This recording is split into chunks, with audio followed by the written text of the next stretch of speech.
आप तो जानते ही होंगे, जब देश आज़ाद हुआ था तब लोगों के पास पहनने को कपड़े और चप्पल नहीं थे और ढंग से खाना पीना भी नहीं मिलता था। घरों की आर्थिक स्थिति बहुत ही खराब हुआ करती थी और सरकार के पास इतना पैसा भी नहीं था कि देश में बहुत सी चीज़ों का उत्पादन कर सके। दूध जैसे चीज़ों को भी बाहरी देशों से इंपोर्ट करना पड़ता था। इसके बाद कहानी को इस तरह मोड़ ले लेती है, जिससे देश में बहुत भारी परिवर्तन ही नहीं बल्कि आर्थिक व्यवस्था भी धीरे धीरे ऊंचाइयां छूने लगती है। इसकी बड़ी वजह थी हरित क्रांति और श्वेत क्रांति। तो आज हम इस वीडियो में श्वेत क्रांति यानी व्हाइट रिवॉल्यूशन के बारे में आपको बताएंगे, कैसे आज भारत दुनिया का सबसे बड़ा दूध निर्माता बना। श्वेत क्रांति की शुरुआत कैसे हुई और इसके निर्माता कौन है, तो वीडियो के अंत तक बने रहें और चैनल को सब्सक्राइब करें। देश की स्वतंत्रता के बाद हरित क्रांति और श्वेत क्रांति वो दो क्रांतियां थी जिसके कारण भारत की आर्थिक स्थिति में बड़े परिवर्तन आए। देश में श्वेत क्रांति 1970 में शुरू हुई।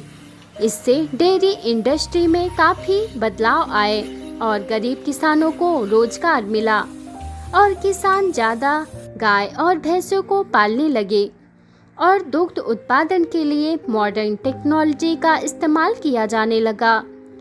वास्तव में इस क्रांति का उद्देश्य भारत को दुनिया में सबसे ज़्यादा दूध उत्पादन करने वाले देशों की श्रेणी में लाना था। अब आइए जानते हैं श्वेत क्रांति क्यों और किसने शुरू की। डॉक्टर वर्गीस कुरियन श्वेत क्रांति के जनक थे। उन्होंने देश में दुग्ध उत्पादन करने वाली सबसे बड़ी कंपनी अमूल की स्थापना की। अमूल के चेयरमैन वर्गीस कुरियन के एक्सपेरिमेंट पैटर्न पर यह ऑपरेशन फ्लड आधारित था। इस कारण इन्हें ही एनडीडीबी का चेयरमैन भी बनाया गया था। इन्हें ऑपरेशन फ्लड के आर्किटेक्ट के तौर पर भी जाना जाता है। उस समय तत्कालीन प्रधानमंत्री लाल बहादुर शास्त्री के नेतृत्व में कई अन्य कंपनियों ने और अमूल के इंफ्रास्ट्रक्चर अरेंजमेंट और रिसोर्स के मैनेजमेंट के साथ नेशनल डेयरी डेवलपमेंट बोर्ड को शुरू किया।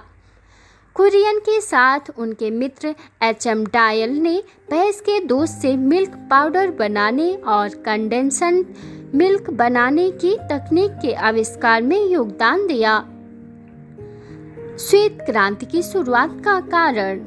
स्वतंत्रता के बाद देश के ग्रामीण क्षेत्रों का विकास बहुत महत्वपूर्ण हो गया था, क्योंकि तब न केवल फसल उत्पादन एक समस्या थी बल्कि दुग्ध उत्पादन के क्षेत्र में भी देश पिछड़ रहा था।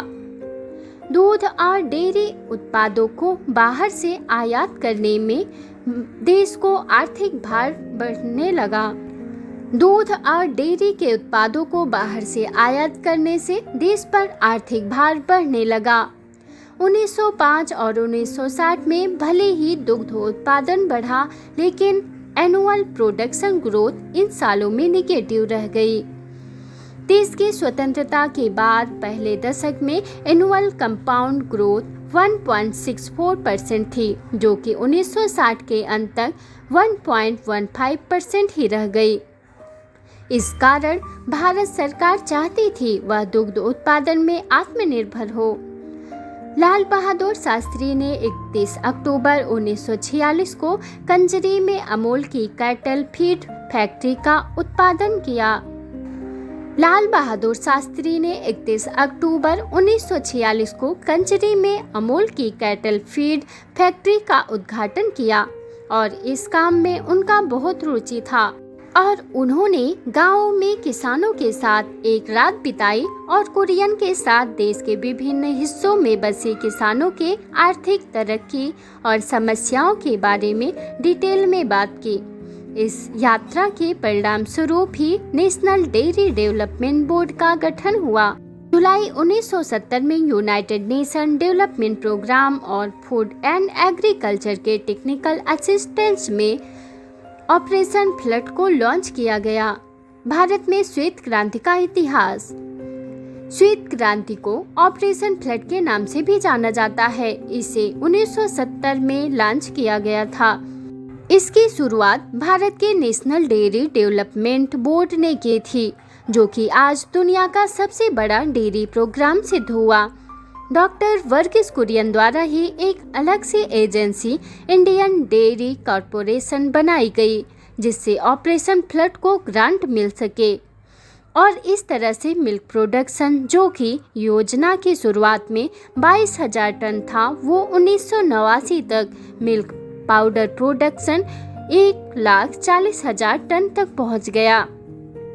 जब अमूल ने शुरू किया था तब मार्केट में बहुत से प्रतिद्वंदी जैसे पॉलसन और अन्य विदेशी कंपनियां थी, लेकिन अमूल ने न केवल इन सबको कड़ी टक्कर दी, बल्कि यह बहुत जल्द भारत की सबसे पसंदीदा डेयरी कंपनी भी बन गई।